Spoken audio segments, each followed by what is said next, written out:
Magandang araw mga kaibigan, ibabahagi ko lang po ang aking koleksyong mga barya para sa inyong halimbawa. Ito ay 1 crown, 1980, commemorative coin ng bansang Isle of Man. Features: Issue, Isle of Man, British Crown Dependencies.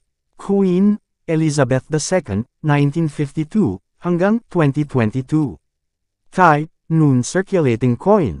Year: 1980. Value: 1 crown. Currency: pound decimalized, 1,971 hanggang sa kasalukuyan.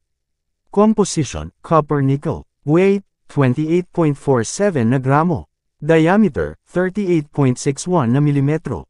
Shape: round. Technique: milled. Orientation: medal alignment. Number: N number 10645. References: KM number 68, Sean number 66. Commemorative issue, 80th birthday of Queen Mother.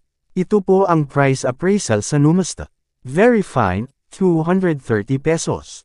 Extra fine, 320 pesos. Almost uncirculated, 320 pesos.